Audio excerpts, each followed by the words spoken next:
तो इस क्वेश्चन में पूछा गया है, two numbers are in the ratio of 5:11 if their HCF is 13 then numbers will B.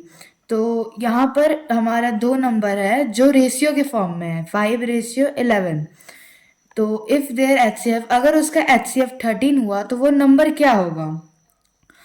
सबसे पहले हम ये रेशियो का निकालेंगे। अगर कोई भी नंबर हमारा रेशियो में दिया हुआ है, जैसे यहाँ 5:11 दिया हुआ है, तो उसमें हमें वेरिएबल लगाना पड़ता है।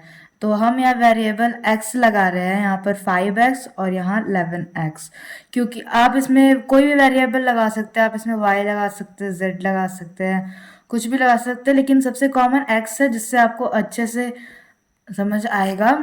तो हाँ, अब हमें इसका प्राइम फैक्टराइजेशन करना है। तो ये हो गया हमारा 5 × x।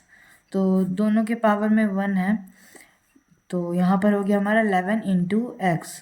ठीक है, तो इसका जो हमारा HCF निकला वो हमारा यहाँ पर जो कॉमन है वो हमारा x है, तो हम x लिख देंगे। और जो हमारा LCM है वो 5 × 11 × x है, जो होता है हमारा 55x। तो अब हमारे यहाँ पर हमारा पता चल गया, यहाँ पर हमारा HCF 13 दिया गया था, तो हमारा HCF is equal to x आ गया है। तो हमारा इसका मतलब x इज इक्वल टू 13 आ गया है।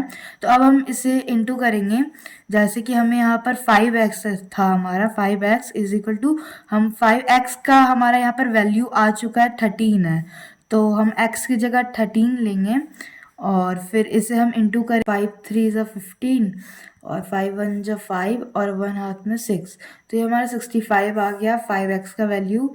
और अब हम 11x का वैल्यू निकालेंगे, तो 11x का होगा 11 × 3।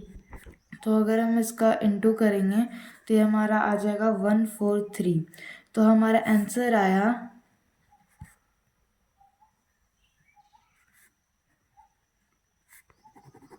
Numbers are 65 and 140।